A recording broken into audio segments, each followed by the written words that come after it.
Greetings, Mavericks and new viewers.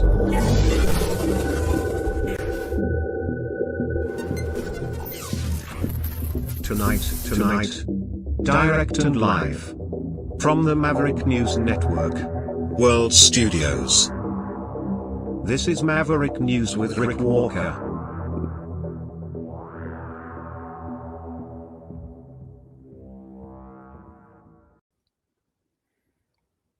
Welcome back, everyone, to the Maverick News Channel. Hello, Maverick family.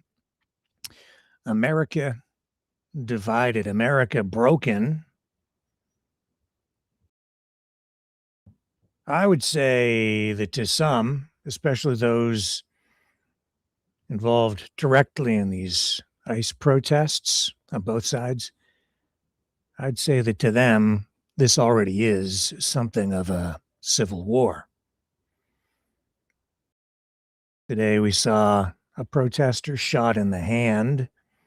It appears to be a non-lethal round that struck the protester, but the pain, very real, and the physical damage to the protester's hand, also very real.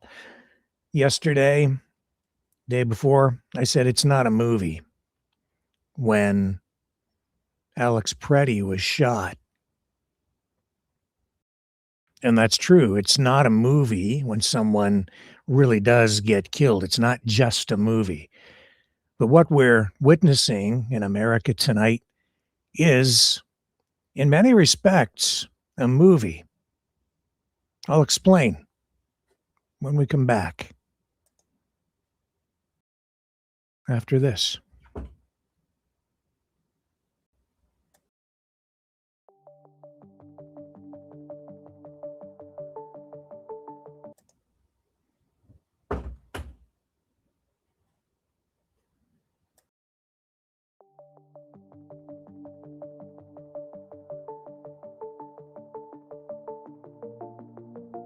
Greetings, brave Mavericks.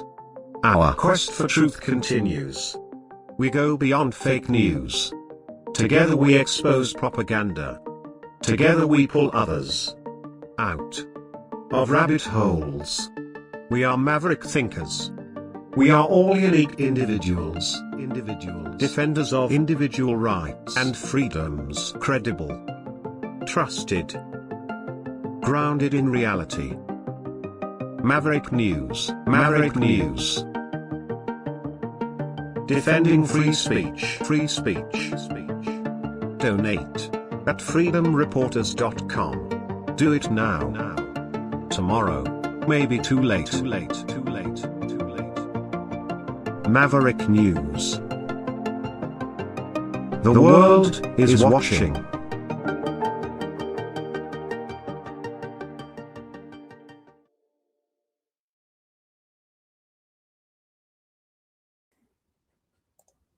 First up tonight, this just issued by Homeland Security. ICE officers, they say in this statement, face an 8,000% increase in death threats against them and their families. Just posted, it says here in this release, DHS calls on sanctuary politicians to stop the dehumanization and vilification of ICE law enforcement. The Department of Homeland Security released a threatening voicemail left for an immigration and customs enforcement officer in Minnesota on January 24th.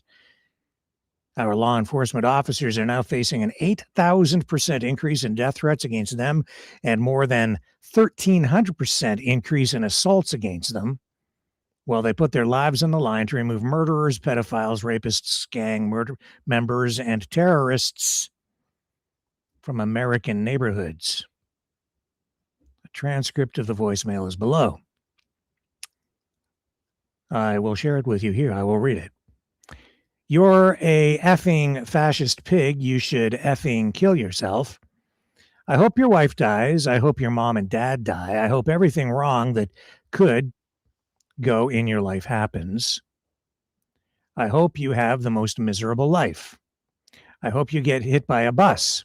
I hope you're paralyzed and your wife leaves you and starts getting effed by BBCs every day.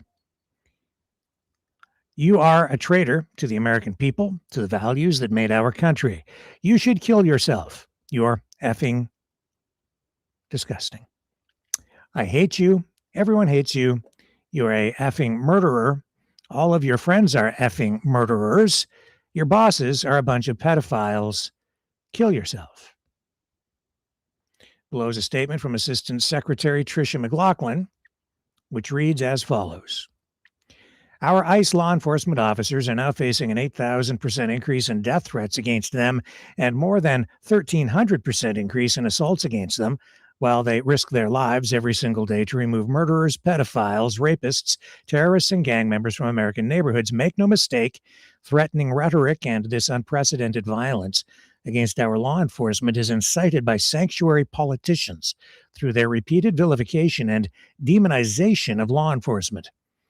Comparing ICE day in and day out to Nazi Gestapo, the secret police and slave patrols has consequences. The men and women of ICE are fathers and mothers, sons and daughters. They get up every morning to try and make our communities safer. Like everyone else, we just want to go home to our families at night. The violence and dehumanization of these men and women who are simply enforcing the law must stop. Secretary Noem's message is clear. You will not stop us or slow us down, it says here. ICE and our federal law enforcement partners will continue to enforce the law. Assaulting and obstructing law enforcement is not only dangerous, but is a federal crime and a felony. And if you lay a hand on a law enforcement officer or dox our officers, you will be prosecuted to the fullest extent of the law. The public can report doxing and harassment against ICE officers by calling 1-866-DHS-2-ICE, 866-347-2423, or by completing ICE's online tip form. Let's take a look. I think it will come up. Here it is. Here's the snitch form. The tip form. Depends on your perspective, right? ICE tip form. So I guess you can go here and fill this out. Quick and easy online. U.S. Immigration and Customs Enforcement investigates more than 400 violations of criminal law, ranging from child exploitation to transnational gangs. Use this form to report suspected criminal activity. Be as specific and as detailed as possible. You are encouraged to provide any additional identifying details, such as places of birth, blah, blah, blah. So you can read all that if you have anything to send in. Are you a law enforcement officer? Yes or no? Privacy notice. You scroll down. So it's kind of like, I guess, Crime Stoppers. Would it all be anonymous in the end? The information you provide may be shared internally within DHS for any appropriate official purpose. The information you provide may also be shared with federal, state, local, tribal, territorial, and foreign law enforcement agencies in order to refer reports of suspicious activity, tips, potential violations of law, and other relevant information to those agencies with appropriate jurisdiction, authorities, and need to know concerning the matters you report or is otherwise required by law. If you are a United States citizen, lawful permanent resident, or an individual whose records are covered by the Judicial Redress Act of 2015, your information may be disclosed in accordance with the Privacy Act, so you may not be held in anonymity. By filing this form, your name may very well be made public, so just keep that in mind, I guess. Not like Crime Stoppers up here, where you can file a tip and they'll never tell anybody who you were, are, or continue to be as a human being and tipster. What do they pay for Crime Stoppers tips these days? I think it was $500, wasn't it? I don't remember. I don't know what it's up to now. Will I ever show you my Crime Stoppers award? I don't know if I ever did. I have a Crime Stopper prize from years ago. Yeah, I do. For covering crime as a reporter. Yeah, I woke up one day, got a phone call, said, hey, by the way, we're giving you a Crime Stoppers prize. Oh, well. was very honored. That was very nice. So I got a Crime Stoppers plaque. It's not here. It's back at home. Anyway, that's beside the point. See, I have one of those. One of my plaques. I kind of stuck it up on the wall and kind of left it kind of hanging crooked there, right up against next to my high school diploma. I was just doing my job. Politics. It was still nice. It's always nice to be acknowledged. But I don't think it's very nice out there on the streets right now in Minneapolis and in many places in America tonight. The country's, let's face it, let's call it for what it is. It is sort of the beginning or continuation of a soft civil war in the United States. The country's divided. It's broken up. It's shattered. And we've seen it in the last couple of days. That's why you've seen Bill Clinton and Barack Obama weigh in with statements, really taking Donald Trump and his administration to task on this. And when I say this is a movie, it is a movie. Everything with the Trump administration is about optics, and it is all about the movie. They're shaping your reality, our reality. They're feeding us information to make us think of things in a particular way, to really craft our perception of what is going on out there, because you can't be in all places at all times. So they can kind of get you to think anything that they want. Here's the point that I'm trying to make, and I'll still come at this the long way around. I was talking to a trucker friend of mine who was telling me that as they were traveling in the U.S., they're not seeing any of this unrest, this conflict from town to town, city to city where they travel. I mean, not that like the actual fighting, right, in the streets. Of course, you have to go to the neighborhoods where this is happening. With media, you are very focused when you're covering a story. You have a camera, you're zoomed right in on the conflict. When that's broadcast, when that's distributed either through television, internet, it amplifies something that's this big into something that's huge, because it's seen everywhere. It's like if a tree falls in the forest and nobody is there to witness it, does it even make a sound? It makes sound waves, but if nobody hears them, is it really sound? You see what I'm saying? No one is even aware that this tree fell over. You have to be there to see it. Well, with media, they're putting it into your home. So in our minds, it's even bigger than it really is. Not to say that this isn't serious. It absolutely is. And it is a turning point in American history, or at least a milestone, which Clinton and Obama pointed out really could shape the America for decades to come. But here's the thing. It's like, I don't know if we can even believe what we're being shown or what we are being told. Tonight, let me see if I can find a clip to illustrate this. They sent Tom Homan down there, right? Into Minneapolis. And yeah,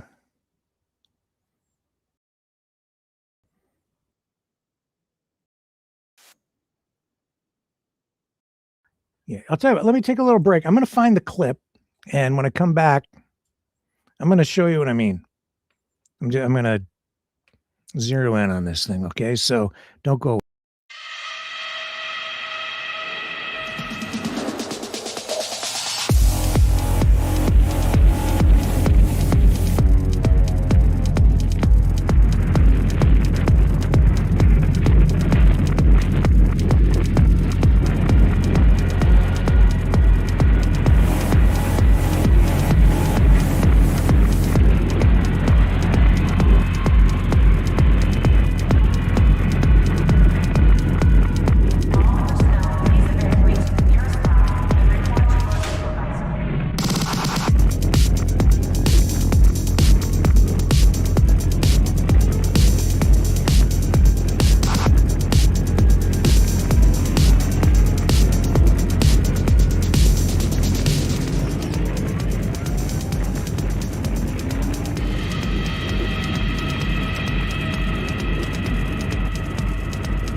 Maverick News. The world is watching. Okay, let's. I'm gonna just bring it up this way. We'll do a little Twitter scroll. First, though, I'm going to show you this. This is a statement from Trump, posted, of course, on Truth Social and then shared over to other platforms like X. Here he is. He says, I am sending Tom Homan to Minnesota tonight. He has not been involved in that area, but knows and likes many of the people there. Tom is tough but fair and will report directly to me. Separately, a major investigation is going on with respect to the massive $20 billion plus welfare fraud, which Trump he wants to focus on that to, justify what's going on there in the streets with this sidebar issue. Welfare fraud that has taken place in Minnesota and is at least partially responsible for the violent organized protests going on in the streets. I'm not sure I see the connection directly. Like, I do because it's a political thing, but I thought this was about immigration and law enforcement. And see, it isn't really an immigration thing. He's kind of proving this right here. Additionally, the DOJ and Congress are looking at Congresswoman Ilhan Omar, who left Somalia with nothing and is now reportedly worth more than $44 million. Time will tell all. Thank you for your attention to this matter, President DJT. Well, again, this is kind of my point too. This is supposed to be an issue of law enforcement, border enforcement, enforcing immigration laws. That's what this is supposed to be about. But Trump and the people around him, they keep invoking all these other issues because they're trying to find other reasons to justify the actions of ICE in the streets against protesters who are obviously there for political reasons, not just immigration. This is not just an immigration thing. This is why I'm saying tonight it's really a civil war. This is the left versus the right, basically, if you want to kind of look at it that way. But it's not liberal versus conservative. It's populist communo-fascists fighting the more extreme Antifa left wing. I don't even know how I would describe them politically. These old labels don't really apply anymore. I've said that in the past, the Antifa types are the fascists because of their behavior.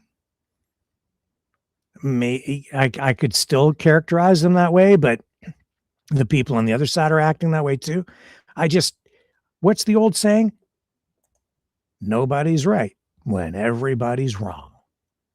8,000% increase, surge in death threats against ICE agents. That's not right.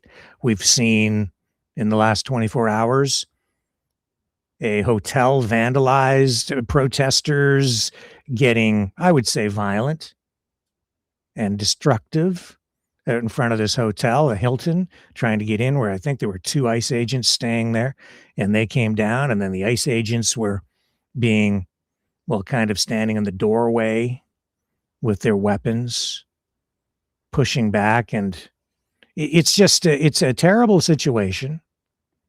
The protesters are often getting it wrong because they're becoming aggressive and destructive. And the ICE agents, I think, have also been making big mistakes that have cost a lot.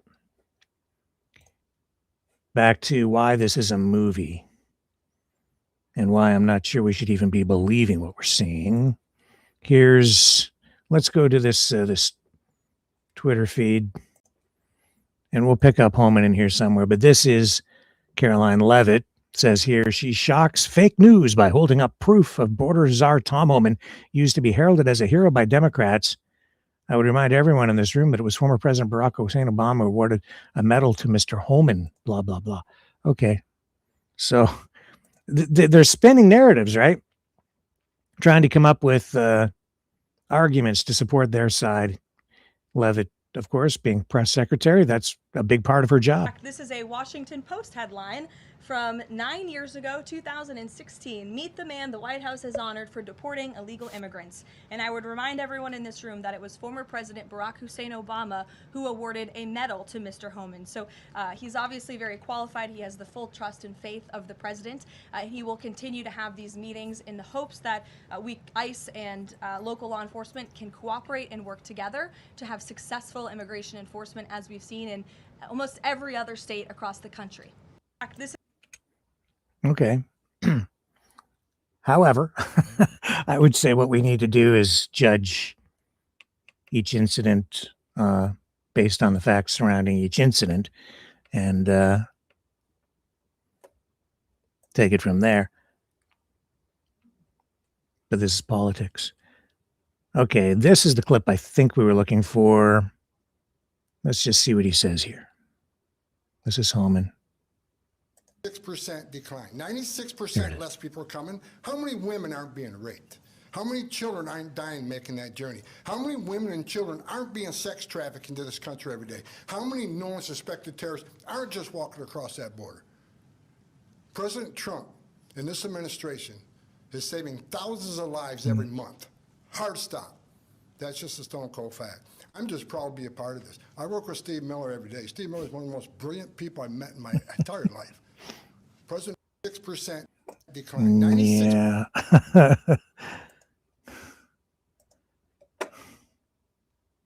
See, I'm laughing because Trump makes stuff up. This administration makes stuff up. My truck driver friend, this is going back to my original train of thought, tells me, I'm down there driving around and I'm not seeing all of all this fighting going on. I'm like, well, I'm thinking to myself, well, of course not. My truck driver friend says, I don't know if I can even, but we're probably not even deporting these people. And I'm thinking to myself, yeah, probably not. Not in the way that they say they are, and like not in the numbers. I think that they are doing some pretty, aggressive things, but the pattern here with Trump is that the other side, it's always the worst, the absolute worst that things could be. Before he came into office, when Biden was in power, when Obama was in power, it was open borders. It was the worst ever, massive migration, huge problems, couldn't get worse, right? It was disaster, impending doom. He comes in and within a month, it's like 99.99999% of all illegal immigration has stopped. Now they're rounding up people. And I don't believe these numbers. You don't go from like that to that in a week. You don't, when we know his numbers on the economy are fake. He makes them up. The amount of investment coming into the country, the employment figures, the inflation rate. When he doesn't like the real numbers, he just makes up different ones. That's verifiable. Because he's a pitchman, a salesman. He's a showman. And so everything is to the extreme with him. That's the way he negotiates too. That's what he's done in Canada. It's like, oh, you did a deal on cars with China? That's it. If you do that, 100% tariff on everything. Like, what? No, man, he's bluffing. He always starts there and then dials it back. Taco. Trump always chickens out. That's why he's earned that reputation. Because he always starts super high, like crazy expectations to kind of see where things land, and then he ends up somewhere way back. That's what he's sort of doing with Greenland, except, don't mistake me when I'm saying that all of these things. Don't misunderstand. He means what he says. He really does want to take over Greenland. But when it comes to self-evaluation and giving himself a report card, he lies. He lies all the time. He lies like a rug because he's the best. He's number one. He's freaking perfect. And the people around him, when they do his bidding, he praises them and makes up numbers for them too. And Tom Homan, border czar, he carries those numbers forward. So my point is, you have all this out there, but these protests / riots / crackdowns / conflicts / skirmishes as part of the soft civil war going on in the United States right now, they're photo ops, kind of like the Freedom Convoy was at the end. Big photo op for the protesters' side, or at least some of those who had particular motives and really wanted those images because of cops beating protesters. We know that. We talked about it here. We showed you the evidence that some people really did want that to happen, and they got it. Because that's everything in the world of politics right now. It's about perception. It's about generating sympathy for your cause. It's about martyring yourself and others to create heroes. And you do that with narrative, with storytelling in real time. That's why this is a movie. That's why Trump relies on it so much. But is that really reality? Not quite. Not quite. Unfortunately, though, when you spin these narratives and tell these stories in really effective ways, eventually what people see becomes self-fulfilling. A self-fulfilling prophecy almost. It becomes willed into existence because people think that that is what is going on everywhere. And people become emotionally engaged in that, and then it amplifies it, and in people's minds they become scared, they become agitated, they become aggressive, they become defensive or even violent, and then they go out into their communities or other streets, or they travel or do whatever they have to do to become engaged as well, because they feel so compelled to defend or carry forward the torch for whatever cause it is that they're supportive of. So it becomes worse and it amplifies because media does influence. There's the age-old question, does art influence life or does life influence art? It's the same thing here. And you can see in real time that it kind of works both ways. It doesn't kind of work both ways. It definitely works both ways. If television, radio, print, social media, movies, if these things didn't influence people, advertisers wouldn't spend billions of dollars every year trying to convince you to buy their brand of soap. It's the same thing with politics. It's exactly the same thing. It's marketing. And these people out there who present themselves as influencers these days, and I would say even some, as even journalists, or they try to make themselves out to be journalists of some kind, or political analysts, or pundits, or whatever you think that they might be, and they may even just call themselves influencers. But people are not tech or media savvy enough yet, not with this new social media medium, not savvy enough with it to realize that what they're being fed is a commercial by many, many, many of these people. And because of the nature of the medium, social media, it has become more and more of a commercial enterprise, a marketing effort. That's why truth has gone straight out the window. And what are you seeing in the streets? This is actually law enforcement and government using its force in a way to maximize the impact of what they do by turning it into a movie. Reality social media. Not just reality television, it's reality social media. So when my friend, the truck driver, is driving around down in the States and calls and says, I'm not seeing any of this stuff going on. Yeah, I know, because it's right over in the center of the city and it's just isolated to this one neighborhood on about a 3-block radius. The rest, everybody else is just living their lives. But right over there, that's where the skirmish is. That's where the front line is in this soft civil war. But it isn't just there. It's online, right here, right now. When I walk out my door, all is well. Everything is peaceful. I come back in here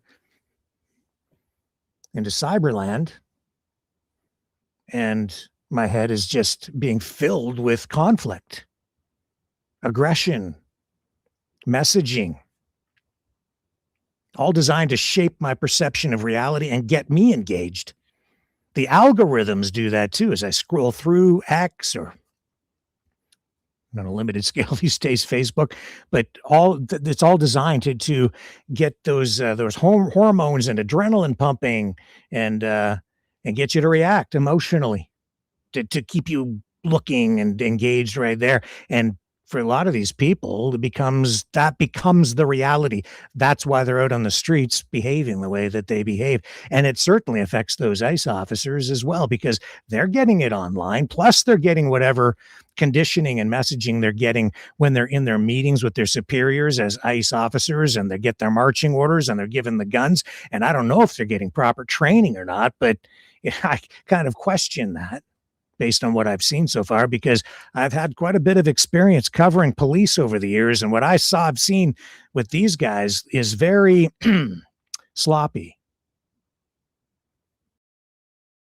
And it certainly is not achieving the objective of what policing is supposed to be, which is to try to keep communities safe and make people feel safe.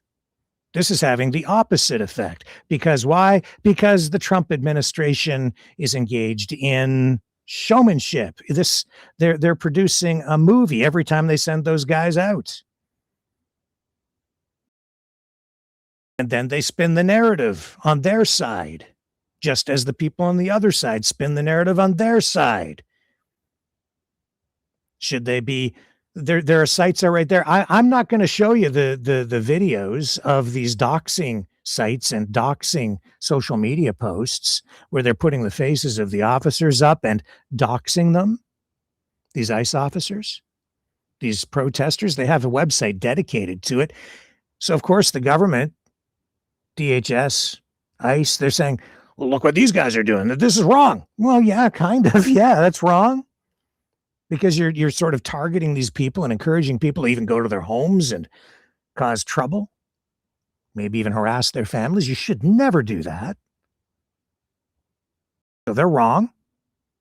On the other side of it, I'm seeing what the government is doing, and I'm not the only one. That you're seeing the statements from Clinton and Obama, and I have to say, they're right too.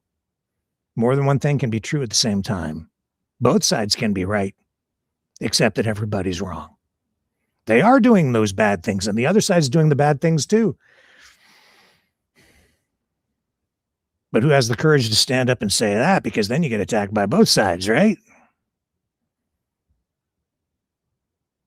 But it's because we're all being manipulated. Because at the end of the day, these politicians who claim to be so powerful are not so powerful after all. They have no power at all if they don't have your support, or the support of at least, their base of support. So that's what the show is all about. So do you support one side or the other?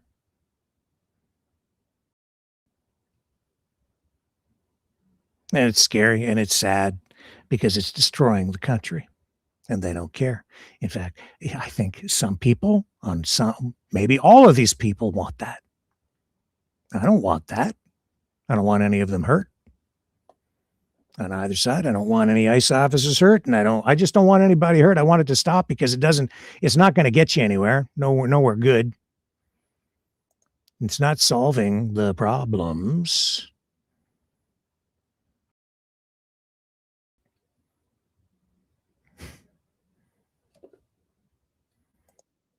Yeah, here, look, I mean, you just have to scroll and look at the behavior out there. Like, the wisest thing to do, I would say, I just find other ways to stand up for what you believe in, and just not, whatever you do, just don't get up in the face of cops. Here, see if I got this right here. I don't know. This is just one random. It just popped up. Here we go.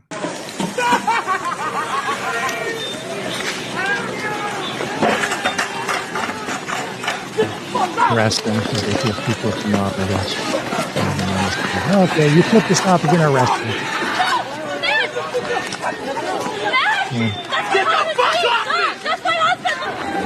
I have done nothing at all! My name is Matthew James! Overtime Allen!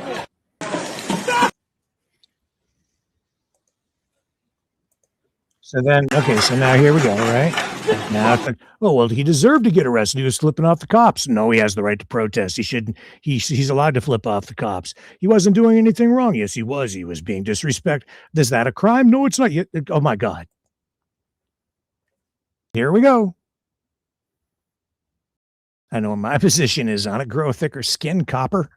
Yeah, I don't know what else happened before that. I mean, this is a selective clip too, right? What came before, what came after, I don't know. We don't know because we're just seeing a little sound, a little clip. So you have to be careful even commenting on it. It's been edited, obviously, to one degree or another. You're only seeing, but how long? That's a 27-second clip. 27 seconds. What came in the 27 seconds before that? The 2 minutes before that? I don't know. I don't know. I just know that what we're seeing on social media is only a perspective or multiple perspectives, but it doesn't give you the whole truth. I don't know if you can ever get the whole truth, but whatever it is, it's manipulative. This guy here, they've made a star of this guy, and I'm going to run this. Okay, I don't even know what this clip is about, this particular one, but they've been pushing this guy pretty damn hard. Well, who's they? Not really clear. Maybe you've seen him. This is Antifa Kyle. Says here. The caption is melting down. Venmo shut off, asking for a lawyer, claiming he's on the run and now selling hoodies after his posts got flagged for inciting violence. From online tough guy to fundraising fast. Yeah, well, there's some truth in all that. Okay, so I'll run this. I have no idea what he's going to say. I hope it's nothing that's going to get us in trouble. I'm going to assume that it's a safe one. Here we go. What's it say on that caption? Below chaos follows, links in bio. I need a lawyer, possibly political asylum. Thank you for everyone who has messaged me support.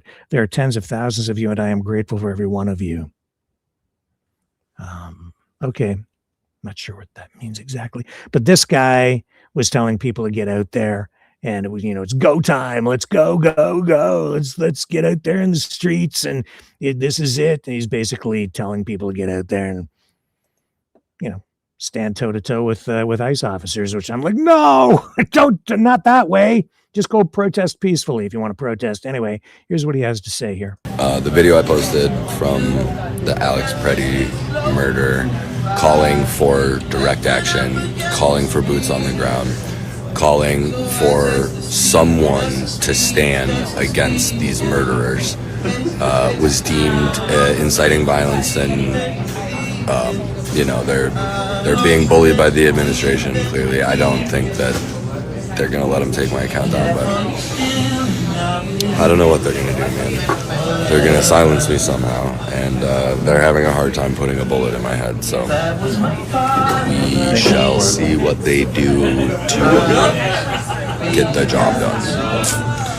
I have a backup account in my bio. I am basically on the run now. I have safe places and I have evacuations planned out, but the way things are going, I'm going to have to be very resourceful, and that's going to take support. So, thank you a million times to those of you who have. We were able to deploy over 100 gas masks on the streets in the last couple of days and help a lot of people, probably even save a couple of lives with the amount of CS gas they've deployed. As I've said a million times, I'm going to stay in this fight to the bitter end. I'm not going to run away, but I will need some help. Here's the thing with this guy. So again, nobody's right when everybody's wrong. He's wrong. His behavior, what he's been telling people, that's wrong. He shouldn't behave like that. Not like that. Now he's in trouble. But you know what? Why are we seeing so much of him? If what he says is so bad, why are we seeing so much of him? Why does he keep coming up in my feed? Why haven't they banned his account already? Stop and think. These are not the before times. Social media is not television. The approach to propaganda is entirely different. This is fifth generation information. This is a fifth generation war. And they're using social media in very new ways. So stop and think about that for a minute. What's really going on here with that guy? Which side is he really on? In this particular case, as I sit and look at it, I'm thinking he is opposed to ICE and he is with the Antifa group, but he's very useful to ICE, to Trump, to the administration. Extremely useful. Why? Because he's gay, because they've released videos of him, social media influencers who are on the Trump ICE side. They've released videos of this guy dressed like a woman. What happens when those videos are seen? That gets people on the Trump MAGA side, especially the Christian component of that, extremely agitated, very angry.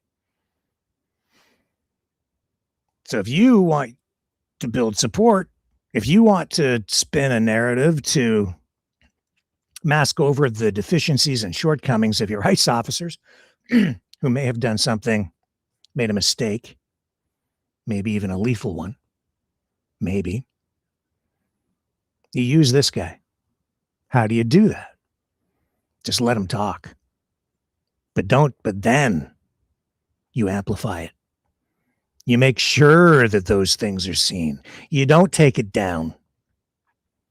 What you do is you spread it all over the place and you use your algorithm to feed it to you, to the Christian component of MAGA, not to the other side, to the people who already hate the guy's guts, to the people who are already supportive of ICE, to the people who maybe might start to question the behavior and the conduct of ICE officers when you're trying to convince them that what they did is justified. Appeal to them on an emotional level.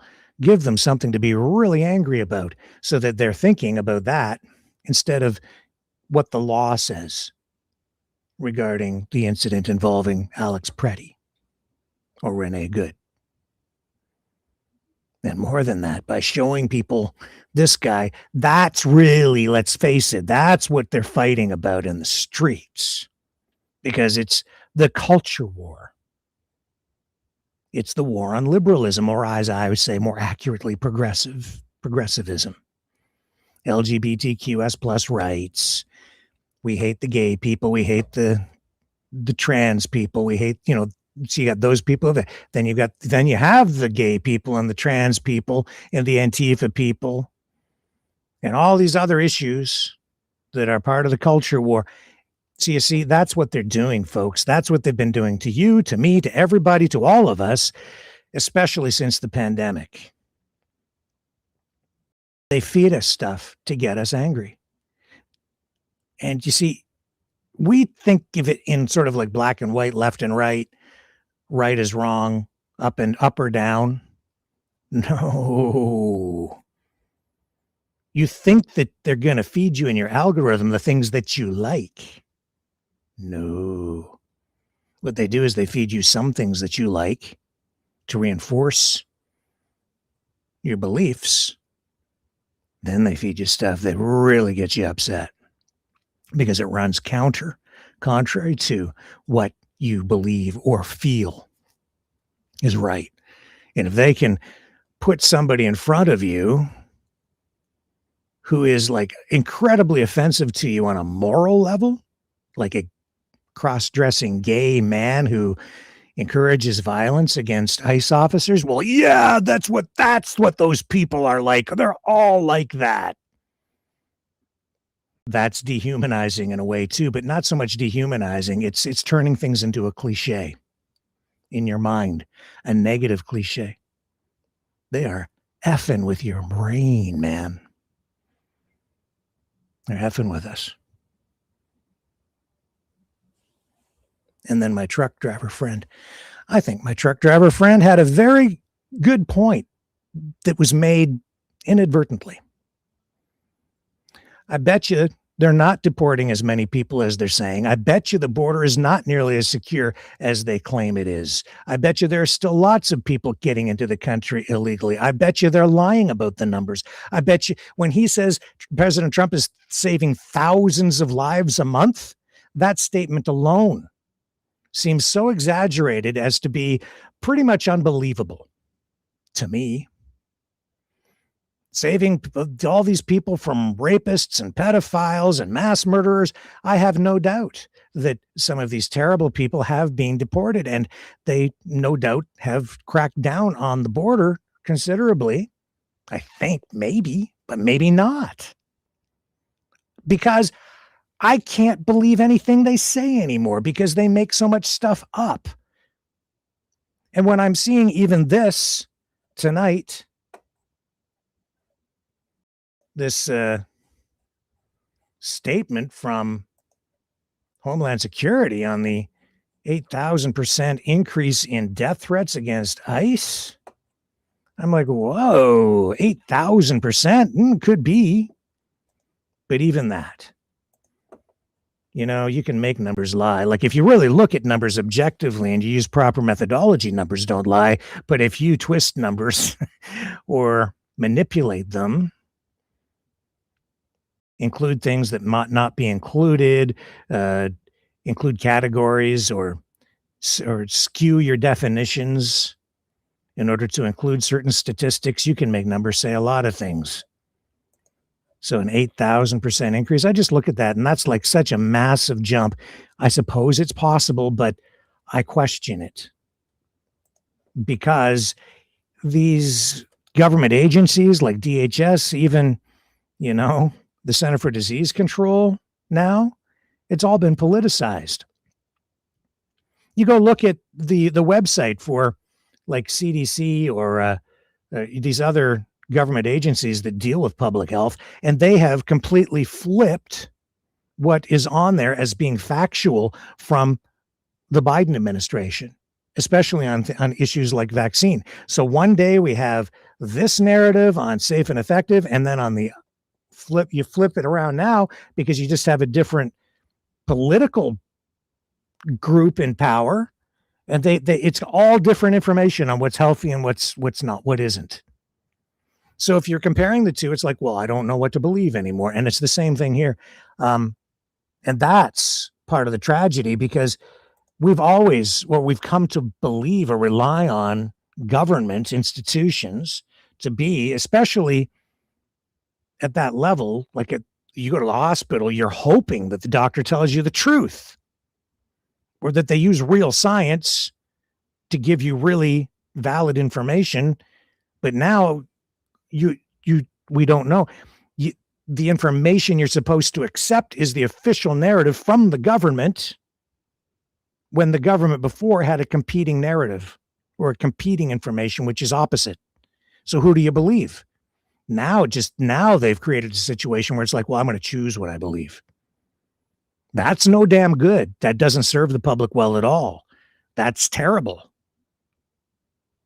Because now half the people, like, assuming one side's telling the truth on something and the other side's telling you the lie, half the people are going to make the wrong decision. And they're going to either take a medication or not take a medication. And half the people will be better off and half the other people will be worse off. when hopefully you would be getting factual information and everyone would be better off. But now I don't even trust them anymore. I don't know about you. So I try to cut through it. When I see this from Homeland Security tonight, I'm like, well, maybe. Probably not. Probably some truth to it, but 8,000%? How about 100% more? Or maybe 800%, or maybe 1,000%. I don't know. 8,000%? That's a lot. Depends on what you define as a threat, a death threat, right? What's the definition of a death threat? Now we're starting to get into the nitty gritty of it. Well, he was thinking about it, right? Really? Well, maybe, I guess, but no, that's a thought crime. That's a pre-crime. I see Dan Bongino is back online with his show after leaving the FBI as assistant deputy director. I just thought, I haven't listened to his whole spiel, but he's weighing in on this tonight. So I thought, well, let's go find out what the former FBI, the assistant director of the FBI, Dan Bongino, has to say about what's going on in Minneapolis. I think he has to be careful in a way. He'll be supportive of Trump no matter what, I think, but with some nuance, because I have noticed that he seems to be a guy who does have integrity, but he's going to have to maneuver through this one or navigate through this minefield, I'll tell you. Let's just listen to a little bit of what Mr. Bongino has to say about all of this tonight. Here we go. Take it away. Well, let's go right to the beginning, shall we? It's an 8-minute 53 video. We probably won't stick to it with it till the end. But I mean, the videos to say. I'm thinking he's going to say some of the same things I've already said, but with a pro-Trump bent. Into what happened in Minnesota has barely begun. We don't even have the takes yet, official takes during the investigation that's going to happen over what these officers on the ground thought during this assault on federal officer use of force incident. Was there a perceived threat of serious physical injury or death to them or their partners or anyone else at the scene? The point I'm trying to make here is the narrative war's already begun and we don't even have all the facts. The media is doing this pile-on like they always do because they want to do one thing. They want to stop the most successful administration in history on the border, violent crime, street crime, and elsewhere from moving forward and stopping effectively what was an open border policy under the prior administration. See, right there. I don't know if that's actually true. I see conflicting data on that. I see data out there that says both Obama and Biden deported more. But again, it depends on how you use the numbers. Are they looking at the 4-year period in total for, like Biden, or are they using like 1 year, same year, first year only, comparing apples and apples and oranges, or are they spinning numbers? And I don't know. So when he says the most successful blah, blah, blah, I'm like, really? Okay, well, let's prove it. But he's not going to give you the receipts on that. The narrative wars have already begun. Don't fall for bullshit. Friends, don't let friends fall for bullshit. I saw it from the inside. You're going to hear more about it on my show launch a week from today, February 2nd, Monday, at 10 a.m. here at rumble.com/Bongino. However, some quick thoughts on this. I put up a tweet today about it, and I think it's important this gets out there. You can see it right here. I noted I was following up on a post from yesterday. Did you ever notice how these liberal media outlets, they work with these black pillars and doomers, everything's bad all the time. They do it under the guise of, accountability. Yes, accountability is critical, absolutely critical, but so are facts. You can't ignore the facts in the accountability equation. That's how you get accountability, by analyzing facts. The Trump administration has shut down illegal border crossings to effectively nearly zero. Oh, there it is. Really? Really? Oh, that's dramatic, right? That's almost zero. Zero. When you start talking in extremes like that, I begin to question. I'm not gonna, maybe. But show me something, prove something. I just, wow. There's no precedent for that. So as I noted in the tweet, the media knows they can always rely on the doomer class and people in the Republican Party, some of them who are just weak and will fold at the slightest amount of resistance. When has this ever worked? When has this asymmetric de-escalation policy on one side of the political equation ever worked? Yes, there was an incident in Minnesota. Yes, there will be an investigation. There were incidents in the Biden administration, the Obama administration, the Clinton administration. But I saw it, as I noted in the tweet. Every time they got upset about something, our personnel changes at the FBI, the massive, unprecedented decrease in violent crime, some story would randomly pop up, and you'd see the doomers and the black pillars spread it around. I'll get to more of that in a second, but they're doing it now with DHS officials and Trump administration officials who have been illegal immigration, understandably hardliners, which I am too. They're attacking them now and attacking the entire policy based on an incident that was frankly anomalous. Considering all the work that's been done to secure our border, the amazing work, heroic work that's been done. No. See, now he's saying it's anomalous. No, it's not anomalous. No, because we have about a dozen people, at least that I'm aware of, maybe more, who have actually been shot with live ammunition. And that's not an anomaly. That's a pattern. That's something to be very concerned about. Those incidents also should also be thoroughly investigated because you have police officers or ICE officers using firearms, live ammunition, shooting civilians. An anomaly would be a one-off, maybe. And even then, you need a thorough investigation. But to have like a dozen and 2 people killed, that's not anomalous. So I take exception to that. But I like Dan Bongino. I think he's a good guy. He seems to have integrity. But I get concerned when I hear language like that. And no, that's inserting a descriptive word that is, I think, not helpful. Incidents do happen, and we have a process for that. Let it play out before you form an output. You don't even have the inputs yet. Here's the media, of course, dogpiling on, which they never do for Democrat administrations at all. Read some of these headlines. Here, Washington Post. This is a turning point in Trump's second term. Why is it a turning point? Why is it it was an anomalous incident that's going to be investigated, that we have a process for, that is going to happen in the course of a law enforcement activity necessary across the entire country to fix what was the open border policies, of lawless open border policies of the last administration, which let millions of people pile in here. Anomalous.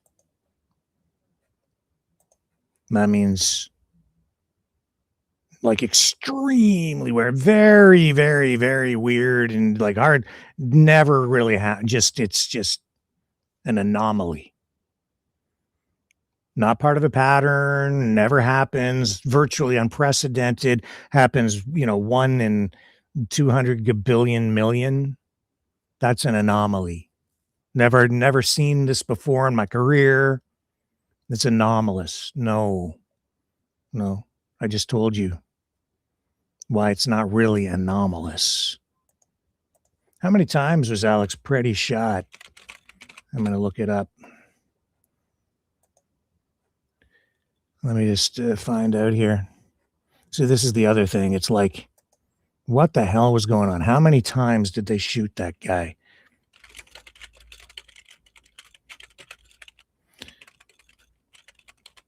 I've heard a pretty high number. Oh my God. 10 shots fired at that guy. 10. I don't know. We don't have an autopsy report, I don't think, at this point. But yeah, 10 shots fired. 10. One might be anomalous. 10? 10.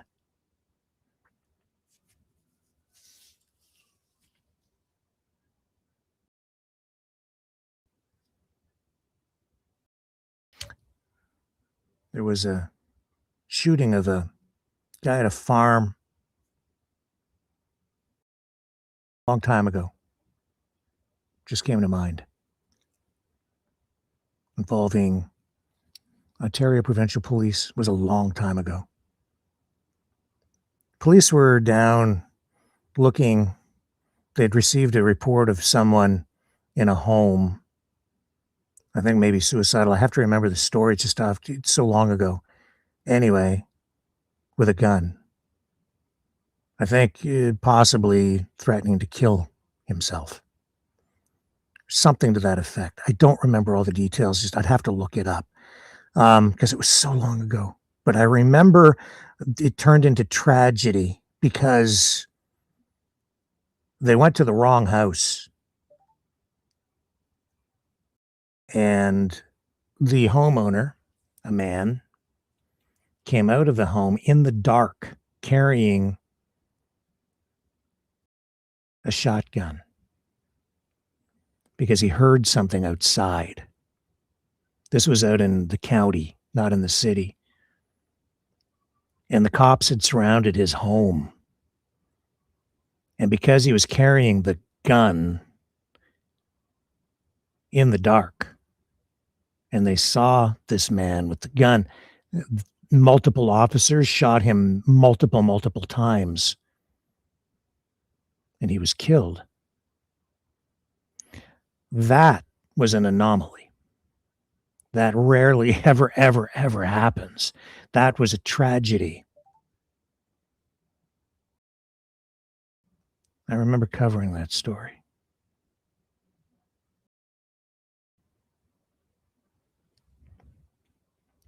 And I remember how police responded. There was like an extensive investigation, long. There were all kinds of court proceedings. It went on and on and on because they never wanted it to happen again. The family, of course, had their legal grievances. What a mess. And, today around here, an officer even pulls, up here in this part of Canada, an officer even pulls a weapon out. There's an investigation, man. Like they review it. If an officer shoots somebody, I'll tell you what happens is that officer goes on leave and until an investigation is complete. So they figure what the hell really happened.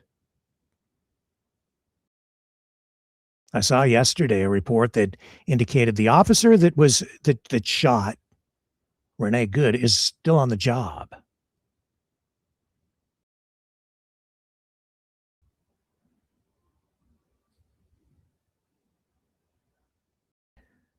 That to me also seems unprofessional. The process flawed. Why would you leave an officer on the job who just shot dead a civilian until your investigation is complete? You don't know for sure what happened until your investigation is complete. You don't, for all you know, for all we all know. Like, I don't know. Is there a personal relationship between those two people that we don't know about? You got to check that. Probably not. Highly unlikely, but you never know until the investigation is complete. You just don't know what you don't know. This is the problem that I have with what I'm seeing going on down there. They're not being thorough. They're not conducting proper investigations from what I'm seeing because everything is so politicized. What we're being fed is a show. They've turned this violence into a show. So when I said the other night, it's not a movie, I was wrong. It is a movie. Everything with Trump is a movie. But when I said this is not a movie, I was right. Dead right. Because it's very, very real. And now you have two civilians who are dead. And both sides trying to justify what they have been doing, what was going on at the time, what continues to go on, what went on before.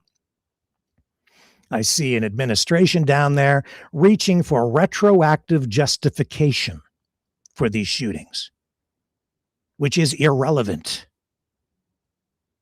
in terms of finding justice and truth at the moment.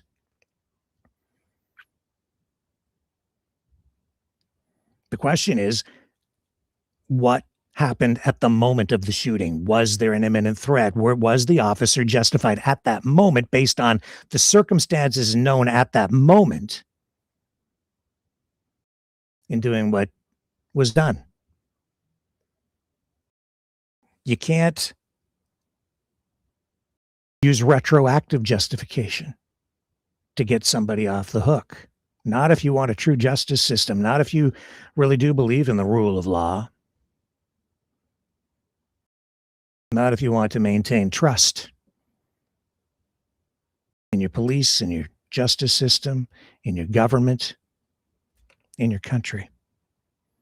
Not if you want to dial things down. You want to reduce the temperature. You need to show people that justice is blind, that it is applied equally to everyone, that nobody is above the law. But clearly in the United States today, that is not the case. Everything is political. What's going on in the streets is political. These killings have political underpinnings because it's all political. And it's turned into this gross, disgusting, horrific display of violence that is being distributed online. Are you not entertained?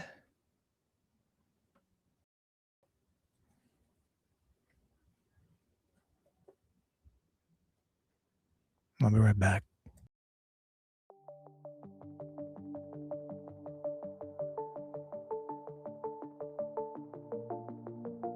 Greetings, brave mavericks.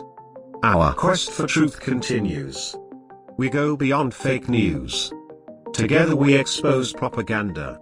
Together we pull others out of rabbit holes. We are maverick thinkers.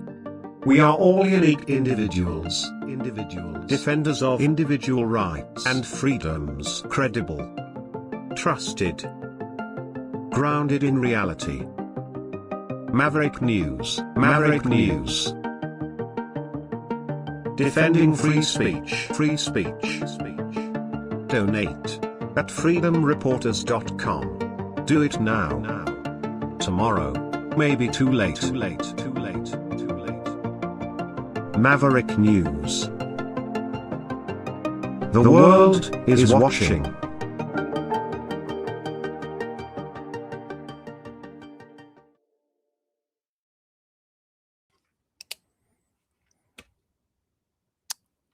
Let's talk about something else. I have a couple of things that I definitely want to just share with you tonight. First up, this story. I don't know if we have clips of this or not. I didn't queue a clip up, but I could probably find it very quickly. Let me get past this. Mark Carney today taking more ground from Pierre Poilievre. Here it is here. Here's the headline. Carney unveils boost to GST credit as Parliament resumes.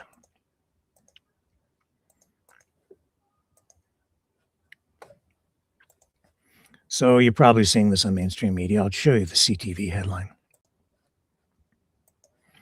Carney unveils boost to GST credit as Parliament resumes. He says, with Parliament resuming after the winter break, Carney's unveiled a boost to the GST credit as part of a new suite of new affordability measures. Carney made the announcement in Ottawa on Monday, launching what's called the Canada Groceries and Essentials Benefit. Canada's new government, he says here, is acting today to provide a boost to those Canadian families who most need one while creating a bridge to longer-term food security and affordability. So the quarterly GST payments will see an increase of 25% over the next 5 years, beginning this July, and will also include a one-time top-up of 50% this year. Okay. I'll take it any way I can get it. First of all, thank you, Mark Carney, for cutting taxes by giving us a tax rebate, although it would be more efficient if you just reduced the GST. or HST, instead of taking the money and then giving it back. But that's because of the way they want the tax system to work, based on your ability to pay, to make it, in their view, fairer. Okay, whatever. Fair enough. I'll take it any way I can get it. And I have to say also, thank you, Pierre Poilievre. I know that you're probably very disappointed that Mark Carney has once again stolen your thunder by cutting taxes, because that has been, your focus, and you're hoping that that's going to get you elected. But when he keeps cutting taxes, you kind of lose your campaign talking point, right? But so thank you for pushing for decreases in taxes, because Mark Carney has done that, I think, largely because of you. So thanks to both of them, frankly. And again, I don't care who does it. I'm just glad to see taxes being cut to help everybody out a little bit in the face of rising prices, especially at the grocery store, where, yes, everything is up way too much. There it is. How much are you going to get back? It's actually substantial. A single person would receive, it says here, up to $950 back this year compared to $540, and about $700 a year for the next 4 years. Well, I don't know about you, but if you're impoverished like I am, I'll take it, man. According to the federal government, a family of four will receive up to $1,890 this year, with the increases compared to $1,100 a year as the credit exists now. That same family would later see about $1,400 a year over the next 4 years. The new measure, which the federal government says will impact more than 12 million Canadians, was not included in the budget last fall. So here they asked today if the Conservatives will support this, and Andrew Scheer, the House leader, wouldn't answer, but called it a recycled Trudeau-era policy. See, they're left floundering because they're like, well, he's cutting taxes. What do we say, dude? Well, that's what we're supposed to do. He says, Mark Carney is trying to recycle a Trudeau-era policy by giving Canadians their own money back. Like I said, the better approach, he says, is to permanently remove Liberal taxes on food production and end the inflationary practices that this Liberal government has enacted for the past 10 years. Yeah, okay. Yeah, just cut the taxes. Don't keep the tax, take the money, and then give money back. They do that because then the objective is to, they would say, to give a bigger percentage back to people who are low income, and if you're in a higher income bracket, you would get less back. But I need to see the stats. I need to see the numbers. I need to see the plan, man. Show me the plan, Stan, and convince me that it's all true. We will be getting more back. Will it translate into those kinds of numbers? Maybe. I hope so. That's another, close to $500 in the pockets of a single person on average, it says there. So I don't know about you, but I could use $500 a year more. That makes a huge difference to somebody like me. Massive difference. It's like I might get to eat. I might get some food, and Cosmo might get a doggy treat. So thank you to both of you guys. You just keep battling over there, over in Ottawa. Keep cutting those taxes to curry favor with us voters, us peasants. Now, one last thing, because I'm going to cut it a little short tonight because I have production work to do here. I got to get that stuff done. I'm way behind schedule because of all the stuff going on here. Oh, yeah. Why am I behind? Because I took my dad to the mall today. Yeah. Took my dad to the mall.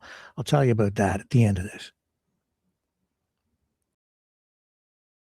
And I want to mention something that I've found disturbing over the last couple of weeks. Really, really scares me. This is for all you Canadians out there, especially my friends out in Alberta. You have a guy out there who is spinning a narrative. He's not alone. There are quite a number of them now. who are telling us, trying to make us believe that they don't have to follow the rules on this referendum.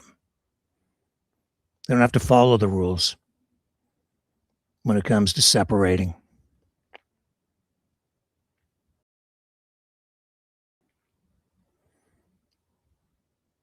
The spin right now is that all it's going to take is the referendum that's coming up. And if Albertans vote in favor of separating, so I guess that means 50% plus one person, or whatever threshold they deem to be necessary, not the actual rules through the Constitution or through other agreements, treaties, laws, just whatever they decide. 50%, 51%. All they need is to do that and then get international, and I'm putting that in quotation marks, international recognition, and then they get to separate. That's all they really need. That's not the rules. And he's saying, he's trying to tell you that that's the truth. That the rules don't really apply. Because once they get that, those two things, a positive vote in favor of separation and international recognition, they're leaving. And he says they're not asking. That scares the living daylights out of me because there's something he's not telling you. He's leaving the most important thing out. Do you know what it is that he's leaving out?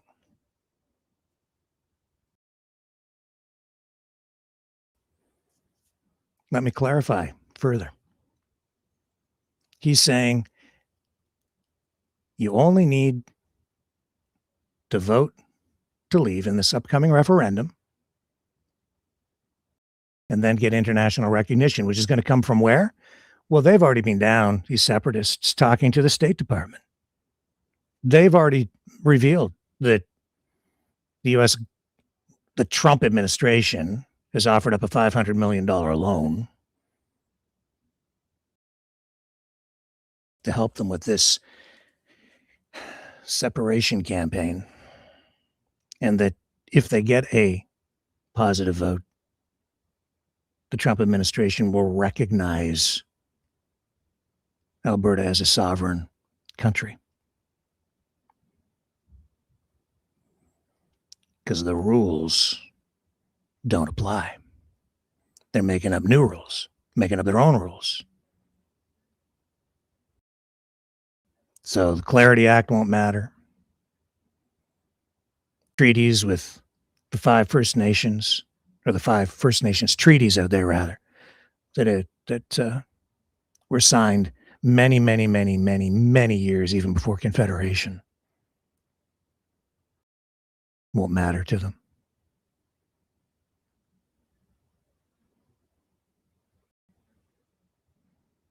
This is dangerous.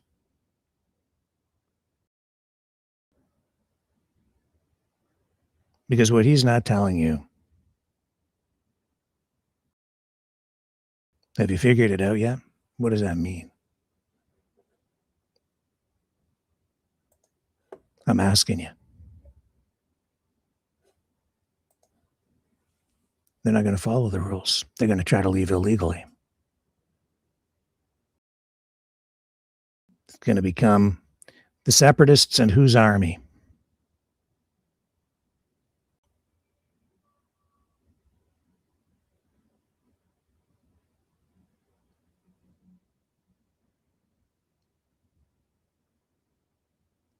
If the Canadian government says you have to follow the rules, instant conflict.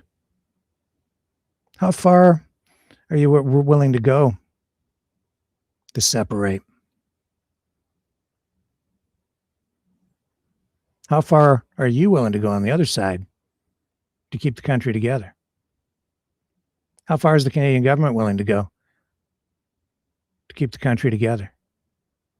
How far is the Alberta government or the Alberta separatists, like the conflict. I'm talking about a soft civil war right now down in the United States. You think that couldn't spill across the border into Canada? Look at what's going on up here. And then I see that kind of talk. Oh, we just do that and then we can leave. No, that's not true. That's a lie.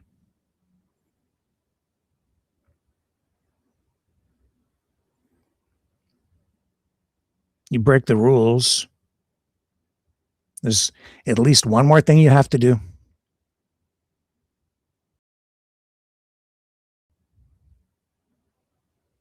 You willing to go that far?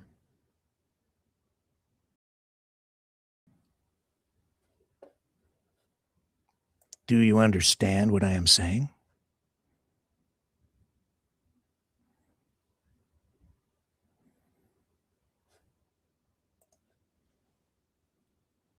There are rules there for legitimate reasons. But if they break the rules, they just say, no, this is all we have to do. And then the Trump administration gets involved with the backing and I think the control of their oil industry billionaires.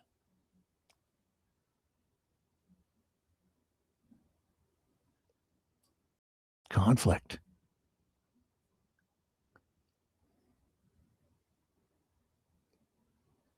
Could very easily spill over into violence. Very likely would. Arrests, martyrdom. Trump administration ramps it up.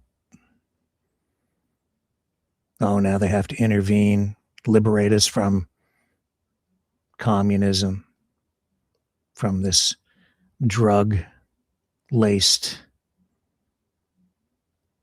money laundering den of sin and debauchery. Do you see how dangerous it is? It's not that simple. That's a lie. You do that, somebody's going to have blood on their hands, I think. Is it worth it to you? And I'm not the one pushing this on either side. I'm just telling you how it really is. Something like this,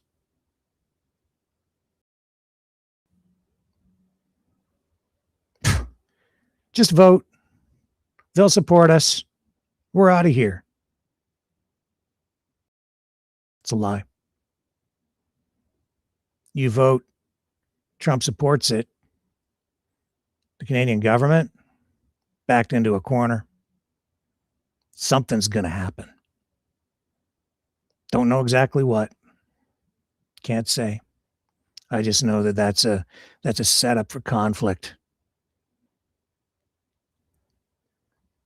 That's very, very, very, very, very, very dangerous. And he's not telling you that. Just offering you a tax break to sell out your country.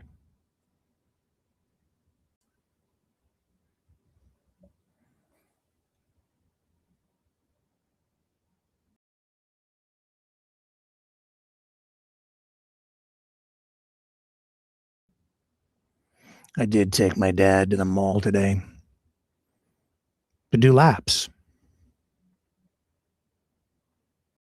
Because he's doing real well with his new hip. So we were strolling through the mall. I haven't been in that shopping mall in years.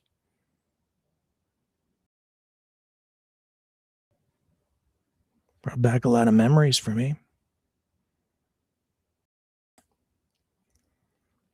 Of my grandfather, my father's father. Went to that mall with him when I was a kid.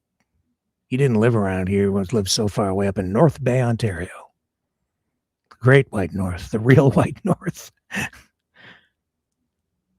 I was thinking about that today. Times are sure different back then. Prices were a lot different.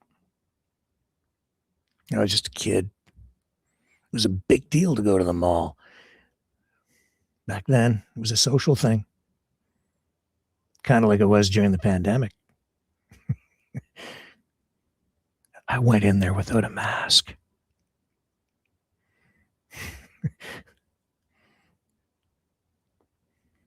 Nobody did anything.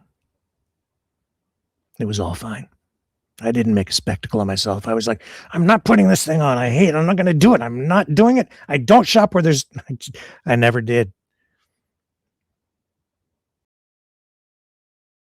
Because it's the Gulf of Mexico. Because Canada is a real country.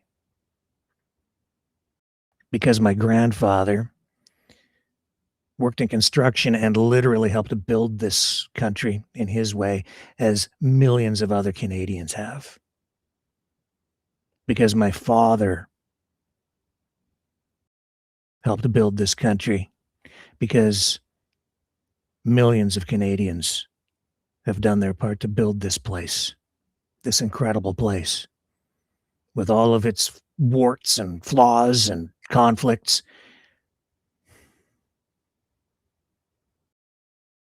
It's ours.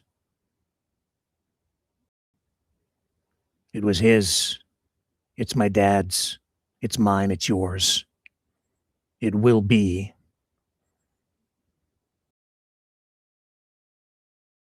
A country that belongs to whoever comes after. There's more to a country than a tax break. That's why saying all you got to do is just vote and get Trump to support it, and get his oil buddies up here, is so goddamn dangerous and selfish.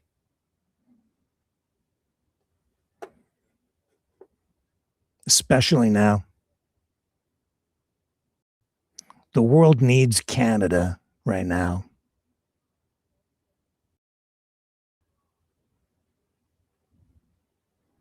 The United States needs Canada. Needs Canada right now more than ever before. You'll see. You'll see.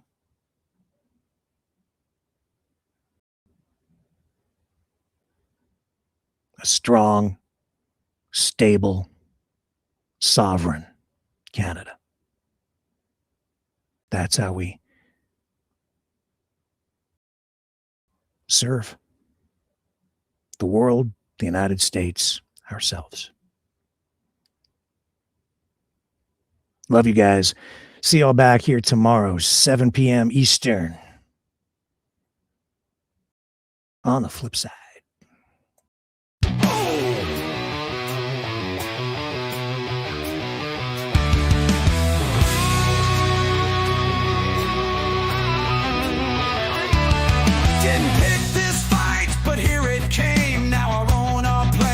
Trader's game. They sell us out for a tax cut deal. Shake his hand while they rob and steal.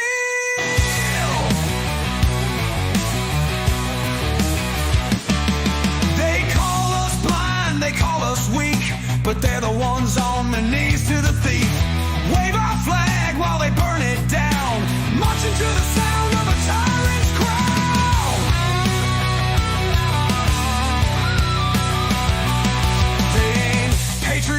They're bought and sold. Trade our land for American gold. Singing his tune, dancing his way, but they'll cry for Canada when it's too late. Yeah. Trump traitors selling us out, burning our home for a tax break now. They stand with the wolves, spit on the brave, but they'll beg for Canada when it's in its grave.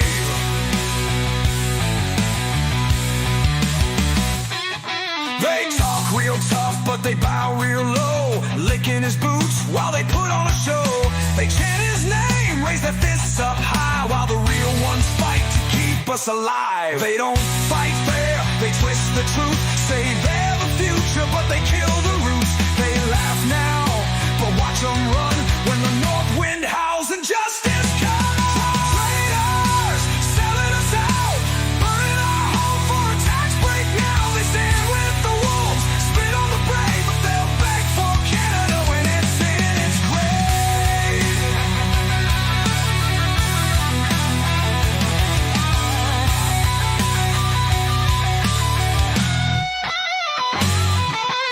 One day soon, the tide will turn, and traitors pay when the fires burn. No statues raised, no banners flown, just names in dust where the traitors roam. Traitors, selling us out, burning our home for a tax break now. They stand with the wolves, spit on the brave, but they'll beg for Canada when it's in its grave.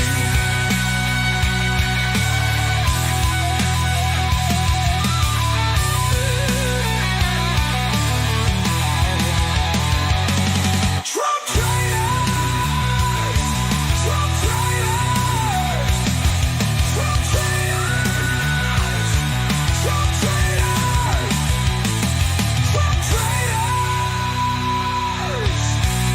Shame.